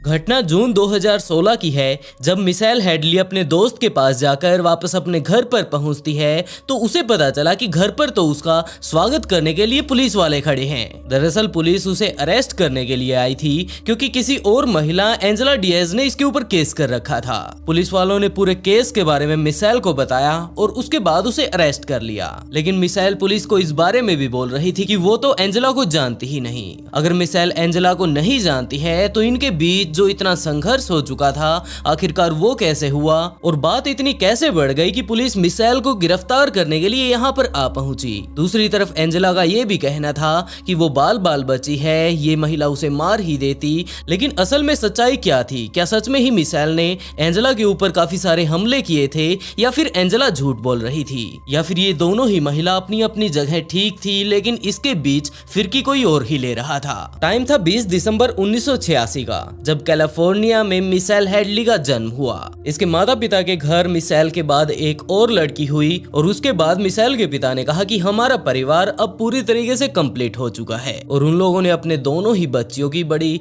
अच्छे से परवरिश की। अभी तक मिशेल कॉलेज में आ चुकी थी लेकिन कॉलेज में आने के बाद भी उसके इतने ज्यादा फ्रेंड नहीं थे, बस गिने चुने ही थे और उन्हीं में से एक लड़का भी था जो कि इस बात को सोचा करता था कि शायद हम लोग आगे चलकर शादी कर लेंगे और हमारी लाइफ बिल्कुल परफेक्ट होगी। वो एक दूसरे के साथ काफी टाइम बिताते हैं और उसके बाद एक दिन ऐसा आया जब उस व्यक्ति ने मिशेल को प्रपोज किया, लेकिन मिशेल ने इस बात से साफ इनकार कर दिया और उसने कहा कि हमारा रिश्ता फ्रेंडशिप तक ही ठीक रहेगा। उस लड़के ने भी इस बात को ज्यादा सीरियस नहीं लिया और इसी तरह टाइम बीतते बीतते 2013 में मिशेल की मुलाकात होती है इयान डियाज से। ये लोग आपस में जब एक दूसरे के साथ थोड़ा टाइम बिताते हैं तो मिशेल ने इस बात को सोचा कि शायद ये बंदा मेरी बातों को समझता है और ये बिल्कुल मेरे लिए एक परफेक्ट लाइफ पार्टनर होगा। तो मिशेल ने उसे प्रपोज किया और वो लड़का भी इस बात के लिए मान गया, जिसके बाद उन लोगों ने 2014 में आखिरकार शादी कर ली। शादी से पहले वो लोग एक दूसरे को काफी ज्यादा प्यार करते थे, एक दूसरे की काफी ज्यादा केयर करते थे, लेकिन शादी के बाद भी कुछ दिनों तक तो ये प्यार यूं ही चलता है। लेकिन उसके बाद इयान का बिहेवियर बदलने लगा। मिशेल ने भी उसे काफी बार कहा कि तुम मेरी काफी ज्यादा पहले केयर किया करते थे, लेकिन आज के टाइम को और उस टाइम को देखा जाए तो तुम पूरे तरीके से बदल चुके हो। इयान ने भी कहा कि ऐसी कोई बात नहीं और तुम भी जानती हो कि फैमिली बनने के बाद, शादी हो जाने के बाद रिस्पॉन्सिबिलिटी काफी ज्यादा बढ़ जाती है और उसी चीज का मेरे ऊपर प्रेशर है जिसके कारण मैं तुम्हें ज्यादा टाइम नहीं दे पाता। और जैसे ही कुछ और दिन बीतते हैं तो इयान उसे छोटी छोटी बातों पर टोकने लगता है और ये बात उसे बताया करता था कि तुम्हें ये करना चाहिए, तुम्हें ये नहीं करना चाहिए और तुम्हें अगर कुछ समझ नहीं आता है तो तुम मुझसे पूछ लिया करो। और इसी तरह करते करते वो उसे पूरी तरीके से अपने कंट्रोल में लेने की कोशिश करने लगा। मिशेल भी लगभग उसके कंट्रोल में जाती जा रही थी क्योंकि वो अपने परिवार में जब अपने पिता के पास रहा करती थी तो वो सभी काम अपने पिता से पूछकर किया करती थी और बिना किसी की राय लिए उसने कभी अपना काम नहीं किया। तो वो इयान की बातों को भी बड़े ही आराम से मानने लगी क्योंकि उसका बिहेवियर ही कुछ इस तरह का बन चुका था कि वो और सही तरीके से काम करने के लिए अक्सर राय लेती रहा करती थी। मिशेल को मार्केटिंग फर्म में काम करना काफी ज्यादा पसंद था, लेकिन एक दिन उसके पति इयान ने उससे ये बात कही कि तुम्हारी इस मार्केटिंग फर्म में इतने ज्यादा पैसे नहीं हैं, तुम एक काम करो, मेरी जान पहचान डिज्नी वर्ल्ड में है तो मैं वहां पर तुम्हें एक जॉब दिलवा सकता हूं और वहां का जो पैकेज है वो सच में ही काफी ज्यादा लाजवाब है जो शायद तुम्हें भी पसंद आएगा। लेकिन मिशेल अपनी मार्केटिंग फर्म वाली जॉब से काफी ज्यादा प्यार करती थी और जब उसने इस बात से इनकार किया तो आखिरकार इयान ने उसे मना लिया और समझाया कि लाइफ बिताने के लिए आगे पैसे की काफी ज्यादा जरूरत पड़ने वाली है, तो तुम जल्द से जल्द एक ऐसे जॉब को ज्वाइन कर लो जो कि हमारे दोनों का ही आगे चलकर फ्यूचर सेव कर दे। और इसी तरह इयान के दबाव बनाने के बाद मिशेल इस बात के लिए राजी भी हो गई। लेकिन 29 साल की मिशेल हेडली को इस बारे में नहीं पता था कि इयान उसे असल में वहां पर पैसों के लिए नहीं जबकि इसलिए भेज रहा है क्योंकि वो वहां पर पहले काम कर चुका है, वहां पर काफी सारी उसकी जान पहचान है, तो असल में वो उसके ऊपर नजर रखना चाहता है। इयान अब उसके ऊपर असल में शक करने लगा था और वो ये बात चाहता था कि मिशेल जहां पर भी काम करे मैं उसके बारे में हर टाइम इस बात को जान पाऊं कि असल में वो कर क्या रही है और उससे मिलने के लिए कौन कौन वहां पर आ रहा है। जब मिशेल की भी अच्छी सैलरी आने लगी तो इयान ने मिशेल से कहा कि चलो हम एक अच्छा सा अपार्टमेंट ले लेते हैं और उन लोगों ने एक अच्छा सा अपार्टमेंट देख भी लिया जो कि 4.5-5 लाख का था। तो इयान ने कहा कि तुम ऐसा करो, हम लोग इस अपार्टमेंट को ले लेते हैं, अभी हमारे पास इतने पैसे तो नहीं हैं तो हम लोग इसकी हर महीने किस्त भरते रहेंगे। 1 महीना तुम भर देना, अगले महीने मैं भर दूंगा, और इसी तरह करते करते एक दिन ऐसा आएगा जब ये अपार्टमेंट हमारा ही हो जाएगा। मिशेल इस बात के लिए भी राजी हो गई। पहले महीने तो मिशेल ने अपार्टमेंट की EMI को पे कर दिया, लेकिन अगला महीना जब आने वाला था और जब इसे इयान पे करने वाला था तो इयान ने मिशेल से कहा कि यार अब की बार तो कुछ ज्यादा ही खर्चा हो गया, तो प्लीज क्या तुम इस बार की EMI जो कि मैं भरने वाला था तुम भर पाओगी, और जो मेरी नेक्स्ट EMI आने वाली है वो मैं अपने आप भर लूंगा। मिशेल ने इस बात के लिए भी हाँ भर दी और इस महीने की EMI जो कि असल में इयान को भरनी थी वो भी खुद ही भर दी। अगले महीने तो उसे खुद ही भरनी ही थी, लेकिन उसे असल में इस बारे में नहीं पता था कि इयान ने EMI भरने की तो सोची ही नहीं थी। उसने पूरे तरीके से इस बात को सोच रखा था कि ये पूरी की पूरी EMI वो मिशेल से ही भरवाने वाला है, और इसी तरह जब भी उसका EMI भरने का टाइम आता तो वो मिशेल से कहता कि यार हम दोनों की शादी हो चुकी है और पति पत्नी के बीच किस तरह का हिसाब हुआ, अब की बार फिर से मेरी जेब टाइट है, तो क्या प्लीज तुम अब की बार भी मेरा EMI भर दोगी। मिशेल शायद कुछ ज्यादा ही भोली थी और वो इस बात के लिए फिर से हाँ भर देती है, क्योंकि वो यही बात सोच रही थी कि अब हम दोनों की शादी हो चुकी है तो एक दूसरे की प्रॉब्लम हम नहीं समझेंगे तो आखिरकार कौन समझेगा। लेकिन इसी बीच इयान के दिमाग में पता नहीं क्या चल रहा था कि वो मिशेल से ऐसे ऐसे अजीबोगरीब काम करने के लिए बोलता था जिन्हें सुनकर मिशेल का भी मूड खराब हो जाता, जिसमें एक बात तो ये शामिल थी कि इयान ने मिशेल से कहा कि तुम वहाँ जहाँ डिज्नी वर्ल्ड में काम करती हो वहाँ पर ही मेरा एक दोस्त रहता है और तुम्हें उसके साथ फिजिकल होना है। ये बात सुनते ही मिशेल का पूरा दिमाग घूम गया कि आखिरकार ये किस तरह का बंदा है जो अपनी वाइफ को किसी और के साथ सोने के लिए बोल रहा है, और मिशेल ने इस बात से साफ इनकार कर दिया, जिसके बाद वो अपने घर पर आ पहुंचती है। वैसे भी मिशेल को पता चल चुका था कि ये बंदा पिछले काफी दिनों से इसी तरह की काफी सारी अजीबोगरीब डिमांड कर चुका है, जिन्हें आखिरकार मैं पूरा कर देती हूँ, और इसी के कारण शायद और ज्यादा अजीबोगरीब हरकतें करने के लिए मुझे बोलता है, तो मैं अब ये काम बिल्कुल भी नहीं करने वाली। लेकिन इयान अगले काफी दिनों तक मिशेल के ऊपर यूं ही दबाव बनाता है, और आखिरकार पता नहीं ये क्या बात उसने मिशेल ने सोची कि वो इस चीज के लिए तैयार भी हो गई। पहले मिशेल इयान की बढ़िया बातों में साथ दिया करती थी, उसकी बातों को माना करती थी, लेकिन अब के हालात देखे जाएं तो इयान का पता नहीं क्या दिमाग खराब हो चुका था।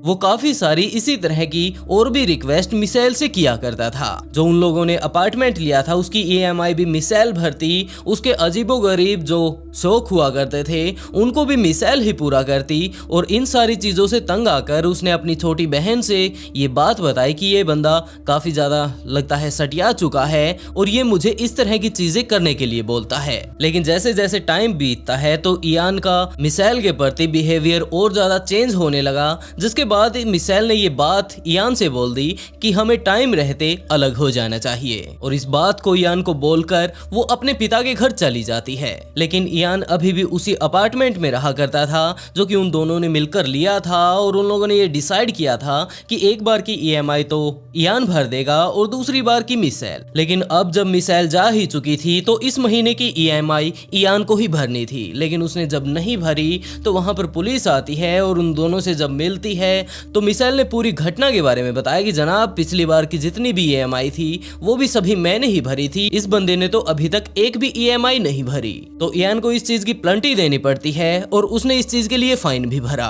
कुछ ही दिनों बाद इन दोनों का डिवोर्स होना था और उन लोगों का डिवोर्स हो भी गया। डिवोर्स होने के तुरंत बाद इयान ऑनलाइन डेटिंग करने लगता है। उसकी मुलाकात हुई एंजेला डियाज से। ये दोनों एक दूसरे के साथ डेट करने लगते हैं और एक दिन ऐसा भी आया जब एंजेला इयान के साथ ही उसके घर पर आकर रहने लगी। एंजेला इयान के साथ खुश थी और दूसरी तरफ मिशेल वापस अपने घर पर जाकर। तो सारी चीजें बड़े ही मजे से चल रही थी। एंजेला और इयान को एक दूसरे के साथ रहते हुए अब कुछ ही दिन हुए थे कि एंजेला ने इयान से बताया कि वो प्रेग्नेंट है, और इस बात को सुनकर इयान भी काफी ज्यादा खुश हुआ। एंजेला ने इयान को वो सारी रिपोर्ट्स दिखाई जिसमें ये सारी चीजें दिखाई गई थी कि वो प्रेग्नेंट हो चुकी है और उसके पेट में इयान का बच्चा पल रहा है। इयान भी इस चीज को लेकर अब एंजेला का काफी ज्यादा ध्यान रखने लगता है और वो उसे ज्यादा काम नहीं करने देता और ज्यादा हेडेक नहीं लेने देता, क्योंकि उसका कहना था कि हमारा बच्चा बिल्कुल अच्छे से पैदा होना चाहिए, उसे किसी किसी भी तरह का स्ट्रेस नहीं होना चाहिए। कि इसी बीच एंजेला के पास काफी सारे ईमेल आते हैं, सभी में एक ही चीज लिखी हुई थी कि तुम इयान के लायक नहीं हो। एंजेला इस ईमेल को पढ़कर सोचने लगती है कि आखिरकार ये कौन हो सकता है, और सबसे पहले उसने अंदाजा लगाया कि हो सकता है ये उसका एक्स बॉयफ्रेंड हो जिसके साथ वो इयान से पहले रिलेशनशिप में थी, लेकिन उसने अपने पुराने बॉयफ्रेंड के साथ सारे के सारे उसके संबंध तोड़ दिए थे और अब उनके बीच किसी भी तरह की कोई बातें नहीं हो रही थी। तो वो एंजेला को मैसेज क्यों करने लगा, वो इसी बारे में सोच रही थी। कुछ दिन और बीतते हैं जब एंजेला इयान के साथ उसी अपार्टमेंट में रहती है, और इसी बीच बातों बातों में इयान ने एंजेला को बताया कि किस तरह से उससे पहले उसकी गर्लफ्रेंड मिशेल यहाँ पर रहा करती थी, लेकिन बाद में उन लोगों ने शादी कर ली थी, और बाद में उन दोनों की जब नहीं बनी तो आखिरकार वो दोनों अलग अलग हो गए। लेकिन इस घटना के कुछ ही दिनों बाद एंजेला को फिर से वो काफी सारे ईमेल आए जिनमें टोटली सारी की सारी एक ही बात लिखी हुई थी कि तुम्हें इयान से अलग हो जाना चाहिए। एंजेला ने अब की बार इन ईमेल का रिप्लाई दिया और सामने वाले से पूछा कि आखिरकार तुम कौन बोल रहे हो, और हम दोनों अगर साथ में रहते हैं तो तुम्हें क्या प्रॉब्लम है। तो उस मैसेज का रिप्लाई भी आया और उसमें लिखा हुआ था कि मैं मिशेल हेडली हूँ, और अब तुम्हें पता चल ही चुका होगा कि तुम्हारे साथ रहने से मुझे क्या प्रॉब्लम है। और इस बात को जानकर एंजेला काफी ज्यादा घबरा गई और उसने तुरंत पुलिस के पास कॉल कर दिया कि इस तरह के कुछ धमकी भरे ईमेल मुझे मिल रहे हैं और प्लीज आप लोग यहाँ पर आकर मेरी इस प्रॉब्लम को सॉल्यूशन में बदलिए। पुलिस वहाँ पर जाती है और उन सभी ईमेल्स को देखकर इस बात की पुष्टि करती है कि ये मिशेल ने भेजे हैं, जिसके बाद पुलिस अपनी सारी की सारी गाड़ियां वगैरह लेकर जा पहुंचते हैं मिशेल के घर पर ताकि उसे अरेस्ट किया जा सके। वो वहाँ पर गए हुए थे कि मिशेल अपनी गाड़ी लेकर बाहर से आती है, और मिशेल ने जब पहली बार देखा कि उसके घर के बाहर पुलिस खड़ी है तो वो भी नहीं समझ पाई कि आखिरकार यहाँ क्या चल रहा है। तो मिशेल पुलिस के पास आई और आकर पूछा कि आखिरकार आप लोग क्या चाहते हैं और यहाँ पर क्यों खड़े हैं। तो पुलिस ने बताया कि आपने इस तरह एंजेला नाम की एक लड़की को काफी सारे धमकी भरे ईमेल भेजे हैं जिसके कारण आपको गिरफ्तार किया जाता है। लेकिन मिशेल ने ये बात पूछी कि आखिरकार आप किस एंजेला की बात कर रहे हैं, मैं किसी एंजेला को नहीं जानती। लेकिन पुलिस ने कहा कि कोई बात नहीं, आप हमारे साथ चलिए और पुलिस स्टेशन में जाकर वहां पर हम लोग आराम से बैठकर बातें करेंगे। लेकिन इससे पहले मिशेल ने अपने पिता के पास कॉल किया और उन्हें पूरी घटना के बारे में बताया कि पता नहीं कौन एंजेला है जिसको पुलिस वाले बोल रहे हैं कि मैंने धमकी दी है, लेकिन मैं किसी भी एंजेला को नहीं जानती। I get a phone call from my youngest daughter saying, hey, somebody's beating on the door, and I said, look outside. Is there police cars? She says, yeah, there's two of them. I said, well, then open the door. Police Michelle को लेकर police station पहुंचती है और वहां पर उससे पूछताछ करती है, लेकिन मिशेल ने इन बातों से साफ इनकार कर दिया कि आखिरकार एंजेला है ही कौन। तो पुलिस वालों ने बताया कि एंजेला आपके पुराने पति इयान की पत्नी है। लेकिन मिशेल ने ये बात भी कही कि कोई बात नहीं, अगर वो उसकी पत्नी है तो मैंने उसे क्या बोल दिया। लेकिन जो ईमेल एंजेला को भेजे गए थे उसके तौर पर मिशेल को $10,000 की पेनल्टी लगी। अगर वो इस रकम को नहीं भरती है तो उसे जेल जाना होगा। लेकिन मिशेल के पिता ने ये रकम भर दी और उसके बाद वो लोग मिशेल को अपने घर लेकर जाते हैं। लेकिन मिशेल ने घर पर जाने के बाद भी अपने पिता से यही बात कही कि मुझे तो अभी तक पता ही नहीं था कि आखिरकार ये एंजेला कौन है और मैंने ये सारे के सारे ईमेल नहीं भेजे। इस घटना को बीते हुए कुछ ही दिन हुए थे कि एंजेला को अपने घर के बाहर काफी बार एक व्यक्ति खड़ा दिखाई देने लगता है रात के समय, और जब वो उसे आवाज लगाती है, उससे बात करने की कोशिश करती है तो वो बंदा वहां से चला जाता है।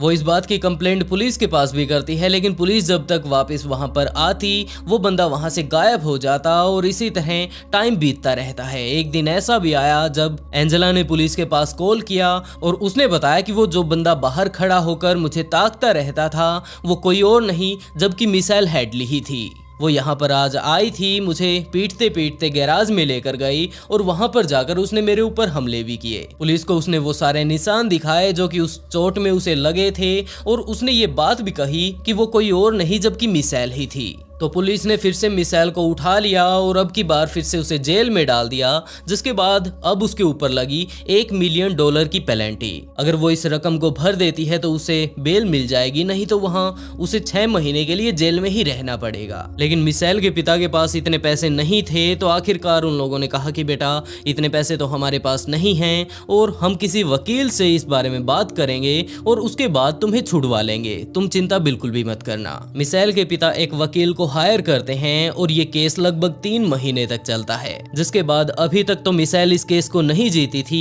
लेकिन फिर भी उसे बरी कर दिया गया क्योंकि पुलिस वालों का बोलना था कि इस पेनल्टी को $1 मिलियन वाले किसी ने भर दिया है। लेकिन मिशेल के पिता को कोई अंदाजा नहीं था कि ऐसा कौन सा बंदा है जिसने मेरी बेटी के लिए इतनी बड़ी पेनल्टी को भर दिया और आखिरकार वो वापस मेरे घर पर आ रही है। तो वापस घर पर आने के बाद मिशेल ने बताया कि इसकी पेनल्टी भरने वाला कोई और नहीं जबकि इयान है, यानी कि उसका एक्स हस्बैंड। उसने ये पेनल्टी भरने के साथ साथ एंजेला के ऊपर केस भी किया है और उसने कहा कि ये एंजेला के पास जो ईमेल आ रहे थे वो सारे के सारे कहीं और से नहीं जबकि एंजेला अपने पास खुद भेज रही थी। मिशेल के पिता कुछ समझ नहीं पाए कि आखिरकार यहाँ पर क्या चल रहा है और वो जा पहुंचते हैं पुलिस के पास। मिशेल के पति हमारे पास आए थे और उन्होंने बताया कि ये एंजेला नाम की जो उनकी प्रेजेंट वाइफ है यही इन सारी की सारी फसादों के पीछे है, क्योंकि उसने वो सीसीटीवी फुटेज देखी थी जब एंजेला ने ये बात बोली कि मिशेल उसके घर पर आई, उसे बड़े ही बुरे तरीके से वो मार रही थी। बाद में मारते मारते वो उसे गैराज में लेकर गई और इन सभी चीजों की जब उसने सीसीटीवी फुटेज देखी तो उसने पाया कि यहाँ पर तो कुछ ऐसा था ही नहीं और यहीं से उसे शक होना शुरू हुआ। जिसके बाद उसने एंजेला के लैपटॉप को चेक किया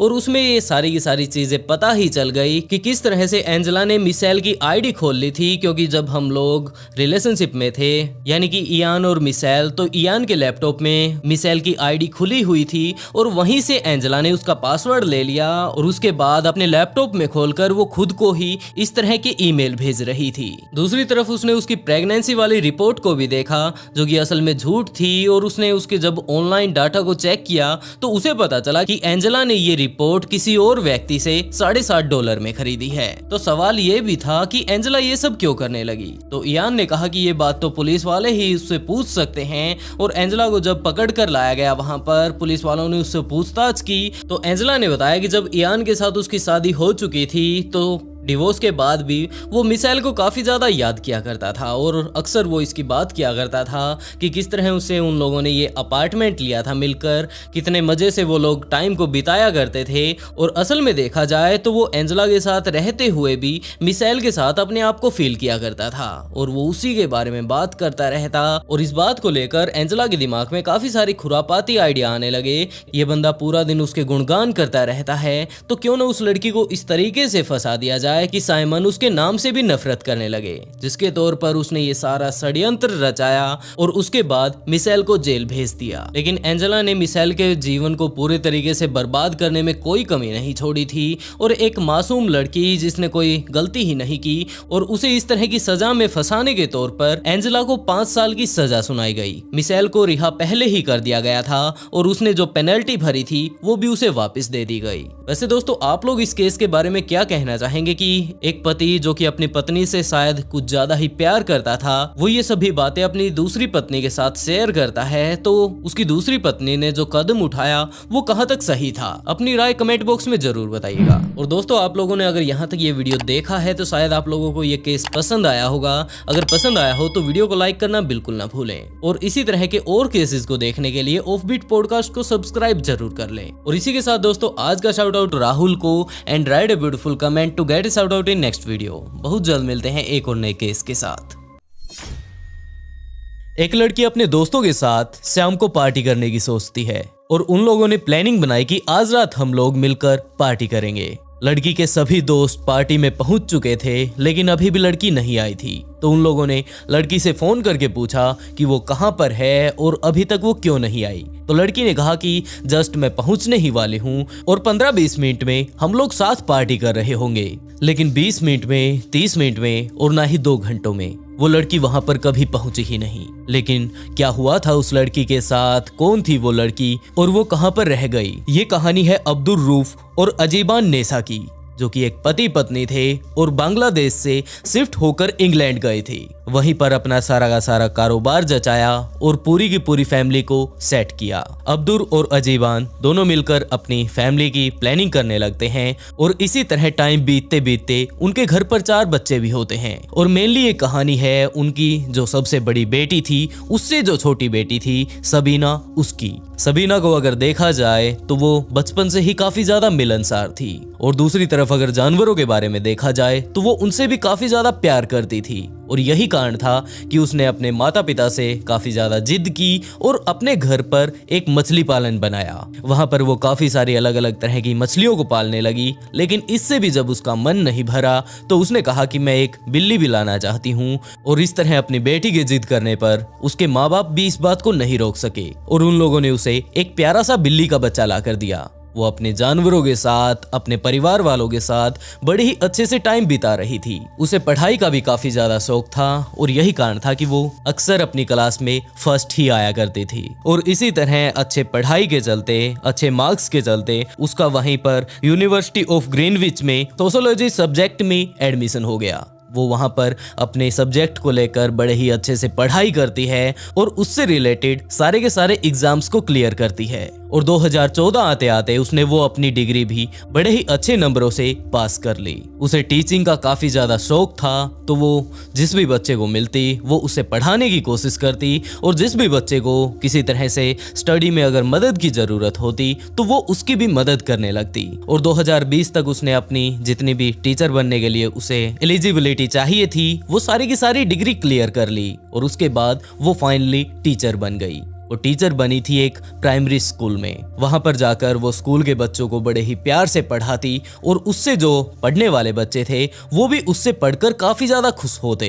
सबीना अपनी क्लास में बिल्कुल फैमिली जैसा माहौल बनाकर रखती और जिस भी बच्चे को किसी तरह की दिक्कत होती तो उसकी सारी की सारी, भले ही उसकी खुद की कोई दिक्कत हो या फिर उसकी स्टडी में किसी तरह की परेशानी हो, उन सब को समझकर बच्चे की हेल्प करने की कोशिश करती।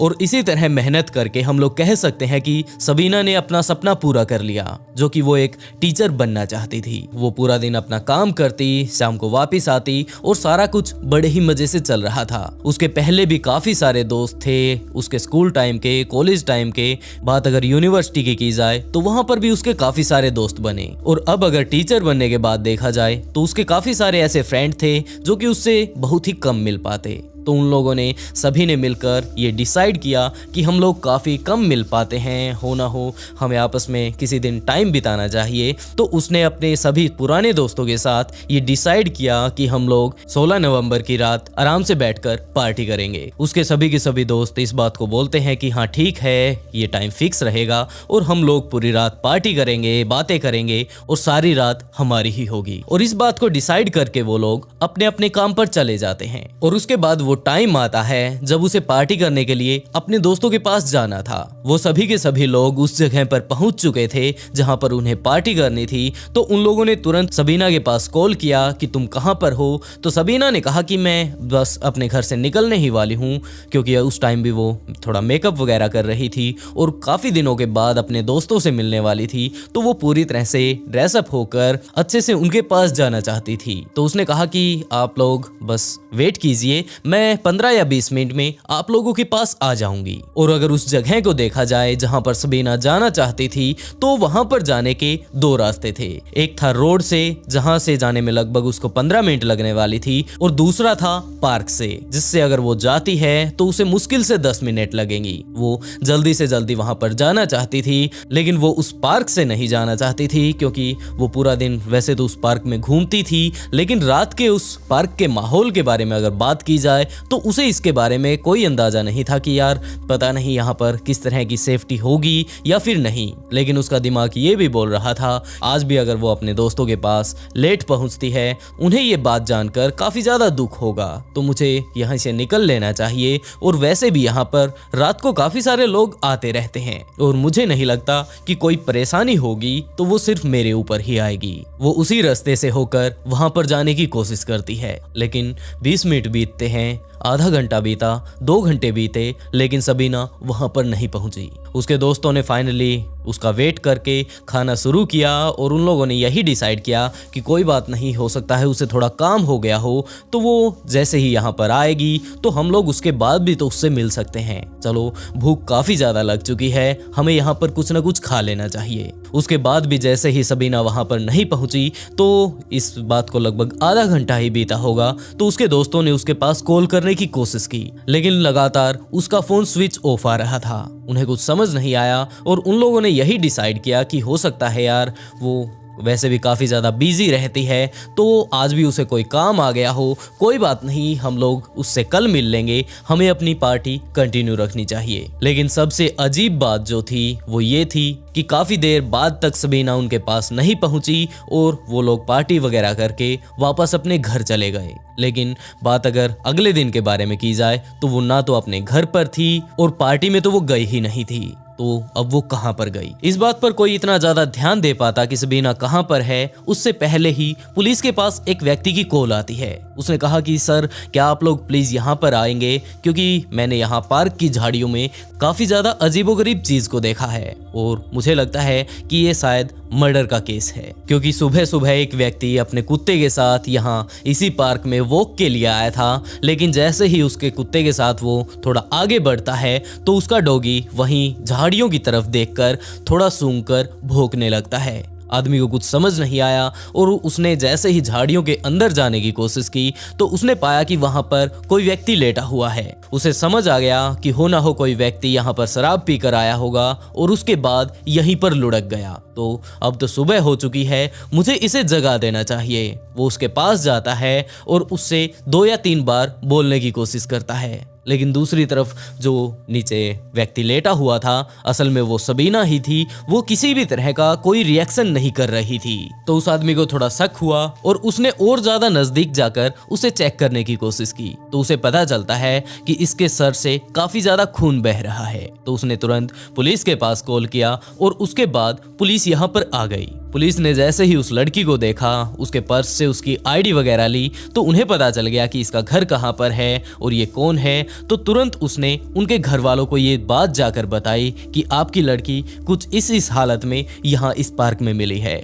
सबीना के घर से उस पार्क की दूरी जहां पर अब सबीना पाई गई थी, वहां तक की दूरी मुश्किल से 5 या 6 मिनट की होगी और इतनी ही दूरी में कोई ऐसा व्यक्ति मौजूद था जिसने इसका कत्ल कर दिया। घर वालों को जैसे ही इस बात का पता चला तो उन्हें काफी ज्यादा झटका लगा और उन लोगों ने पुलिस से पूछने की कोशिश की कि जनाब, यहाँ पर ये सब क्या हो रहा है। ये इंग्लैंड है और इंग्लैंड का भी काफी ज्यादा सुरक्षित माना जाने वाला एरिया, और यहाँ पर ऐसा कुछ कैसे हो सकता है? आखिरकार हमारी बेटी के साथ ऐसा किसने किया होगा? पुलिस को अभी तक कोई बात समझ नहीं आई कि आखिरकार यहाँ पर क्या कुछ हुआ है। तो पुलिस ने उसके घर वालों से पूछने की कोशिश की कि ये यहाँ पर किस टाइम आई होगी, और उसके दोस्तों से भी पूछने की कोशिश की, क्योंकि आखिरी टाइम में उन्हीं के साथ उसकी बातचीत हो रही थी। तो सभी दोस्तों ने बताया कि इस तरह हम लोगों की प्लानिंग चल रही थी कि हम लोग पार्टी करेंगे और उसके बाद ये यहाँ पर आने ही वाली थी, लेकिन इसकी वेट करते करते हम काफी ज्यादा थक गए और उसके बाद हम लोगों ने खाना वगैरह शुरू कर दिया। ये फिर भी नहीं आई तो हम लोगों ने इसके पास कॉल करने की कोशिश की, लेकिन इसका कॉल भी नहीं लग रहा था। पुलिस को अभी भी कुछ समझ नहीं आ रहा था, तो उन लोगों ने वहीं पर मौजूद अलग अलग जगहों पर, दुकानों के, या फिर बात अगर ट्रैफिक लाइट पर लगे कैमरों को देखा जाए तो उन सभी को चेक करने की कोशिश की। और पुलिस वालों की काफी ज्यादा कड़ी मशक्कत के बाद उन लोगों के हाथ एक ये वीडियो लगती है। ये आदमी बिल्कुल उसी साइड से आया है जहां पर कुछ ही देर पहले सबीना को मारा गया होगा, क्योंकि उसकी पोस्टमार्टम रिपोर्ट से इस बात का पता चल गया कि इसको 16 सितंबर 2021 की रात को मारा गया है और आज तो सिर्फ 17 ही हुई है। हो ना हो एक सिर्फ यही बंदा है जो यहाँ पर आता हुआ नजर आ रहा है। ये बार बार पीछे मुड़कर देखने की कोशिश कर रहा है और दूसरी तरफ अगर इसके हाथों को देखा जाए तो वो पूरी तरह से लाल हैं। हो सकता है यही उसके कत्ल के पीछे हो। तो उन लोगों ने ज्यादा से ज्यादा उसे फॉलो करने की कोशिश की और अंदाजा लगाया कि ये इससे आगे कहां पर गया होगा और कौन से सीसीटीवी कैमरे में ये रिकॉर्ड हुआ है। पुलिस इसी तरह ट्रैक करते करते इसकी उस जगह तक पहुंच गई जहां से इसने गाड़ी उठाई और उसके बाद वहां से निकल गया। पुलिस ने काफी ज्यादा जब छानबीन की तो उन्हें इस बात का पता चला कि इस तरह एक गाड़ी यहाँ पर मौजूद जरूर थी और कि ये गाड़ी किसकी है, का नंबर क्या है। तो सीसीटीवी फुटेज में उस गाड़ी के नंबर नहीं आए क्योंकि ये वीडियो काफी ज्यादा धुंधले थे, लेकिन वहीं पर मौजूद काफी सारे और एविडेंस से उसकी गाड़ी का पता चल गया। पुलिस अपनी छानबीन कर ही रही थी कि दूसरी तरफ काफी सारे लोग और भी सड़कों पर उतर आए और कैंडल मार्च निकालने लगे। वो लोग चाहते थे कि जल्द से जल्द इसके कातिल को पकड़ा जाए, क्योंकि ये काफी ज्यादा होनहार लड़की थी और उसे काफी लोग जानते भी थे। उसकी क्लास के सारे स्टूडेंट वहां पर आए, उसके घर वाले आए, क्योंकि वो लोग भी पर्सनली सबीना को काफी अच्छे से जानते थे और वो लोग जानते थे कि ये कितनी अच्छी टीचर है। और जैसे ही उन लोगों को पता चलता है कि इस तरह उस टीचर का कत्ल हो गया तो उन सभी लोगों ने मिलकर कैंडल मार्च निकाला, पुलिस से रिक्वेस्ट की कि सर जल्द से जल्द इसके कातिल को पकड़ लीजिए। दूसरी तरफ पुलिस भी इस इन्वेस्टिगेशन पर काम कर रही थी और उन लोगों ने जैसे ही उस गाड़ी के बारे में पता लगाया तो उन्हें पता चलता है कि इसका मालिक सलामत अल्बेनिया है। पुलिस ने उसे इंटेरोगेशन के लिए बुलाया और जैसे ही पुलिस के पास वो आता है तो पुलिस ने उसके सिर को देखा और वहीं से अंदाजा लगाना शुरू किया। वैसे तो ये काफी ज्यादा अजीब चीज थी, लेकिन उसके सिर को अगर देखा जाए और उस सीसीटीवी फुटेज वाले व्यक्ति को अगर देखा जाए तो दोनों के सिर से बाल उड़े हुए थे। और इस चीज को देखते ही पुलिस को ये विश्वास होने लगा कि बाद में तुम ये मत कहना यार कि वो बंदे तुम नहीं हो, क्योंकि सीसीटीवी फुटेज में भी उसका फेस साफ साफ नजर नहीं आ रहा था।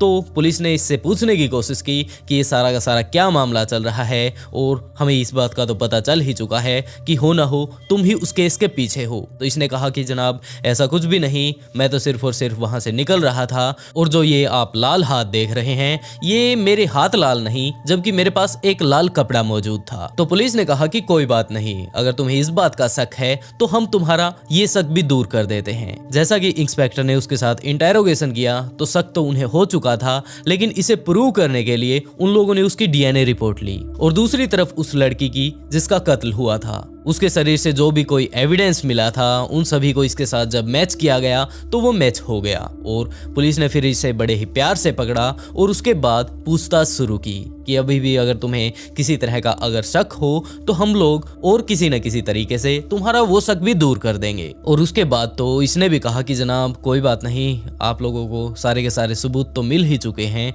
तो मैं आराम से बता देता हूँ, आप लोगों को मेरी किसी भी तरह से ठुकाई पिटाई करने की कोई भी जरूरत नहीं। तो उसने सारा का सारा मामला बताया कि सर मैं इस तरह अपनी गाड़ी लेकर अपनी वाइफ से मिलने के लिए गया था, जो कि अब मुझसे अलग हो चुकी है, और मैं उसे मनाने के लिए गया था। वो एक होटल में काम करती है और मैं उसके होटल में ही गया था। दरअसल मेरे और उसके बीच काफी दिनों से अनबन चल रही थी, तो मैं उसे मनाने के लिए गया था, लेकिन वो किसी तरह से नहीं मानी। और जैसे ही मैं वहाँ होटल में पहुँचता हूँ, उससे मिलता हूँ, थोड़ा टाइम बिताता हूँ और हम लोग जब रोमांटिक होने लगे तो उसने मुझे वहीं बेड पर धक्का देकर वहां से जाने की कोशिश की, लेकिन मैंने उसे पकड़ लिया क्योंकि मेरा काफी ज्यादा मन कर रहा था। मैंने उससे समझाने की कोशिश की, बातें करने की कोशिश की, लेकिन वो थी कि मानने का नाम ही नहीं ले रही थी। उसने कहा कि तुम यहाँ से चले जाओ और मुझे सब कुछ पता है कि तुम मुझे यहाँ पर मनाने के लिए क्यों आए हो। उसने मुझे धक्का दिया और वहां से निकालने की कोशिश की, और वो मेरी वाइफ थी, तो मैंने यही सोचा कि मैं इसके साथ थोड़ी जबरदस्ती कर सकता हूँ और मैं इसे समझा लूंगा। लेकिन उसने तुरंत वहीं पर सिक्योरिटी को बुला लिया और उसके बाद मुझे वहां से बाहर फेंकवा दिया। मैं बाहर आ जरूर गया, लेकिन मुझे कुछ भी समझ नहीं आ रहा था, क्योंकि मुझे इस टाइम अपने पार्टनर की काफी ज्यादा जरूरत थी। मेरी वाइफ ने तो वहां से मुझे भगा ही दिया था, तो मैंने किसी और की तलाश शुरू की। दूसरी तरफ मुझे इस बात का भी पता था कि अगर जबरदस्ती मैं किसी लड़की के साथ रिलेशन बनाता हूँ और आज रात के लिए मैं उसे अपने साथ ले भी जाता हूँ, तो अगली सुबह वो कंप्लेंट कर देगी और मुझे जेल जाना होगा। तो मैं अपनी गाड़ी निकालता हूँ और वापस आते समय रास्ते में एक गैस स्टेशन पर रुकता हूँ। वहां पर रुककर मैंने कुछ सामान लिया जिससे मैं कोई ऐसा काम कर सकूं जिससे आज मेरी रात कट जाए। और उसके बाद सारा का सारा जो मुझे सामान चाहिए था उसे लेकर मैं इधर आने लगा। और उसके बाद मुझे रास्ते में ये लड़की मिलती है। मैंने आसपास देखा, वहां पर कोई भी नहीं था, तो मैंने उसके पास जाकर उसे पकड़ने की कोशिश की और उसके मुंह पर हाथ रख लिया ताकि वो ज्यादा चिल्लाए ना। और उसके बाद तो बस कांड हो गया। पुलिस ने जैसे ही उसकी ये सभी बातें सुनी तो उसे कोर्ट में ले जाकर पेश किया गया, और जज ने जब उसकी ऐसी हरकतों के बारे में सुना तो उसे उम्र कैद की सजा दे दी, और वो भी 36 साल तक बिना किसी पैरोल के। लेकिन दूसरी तरफ अगर अबीना के बारे में देखा जाए तो उसने अपने पूरी लाइफ जिंदगी सुधारने में लगा दी थी, लेकिन एक नमूना ये भी सामने आता है जिसने उसकी पूरी जिंदगी कुछ ही पल में पूरी तरह से बर्बाद कर दी।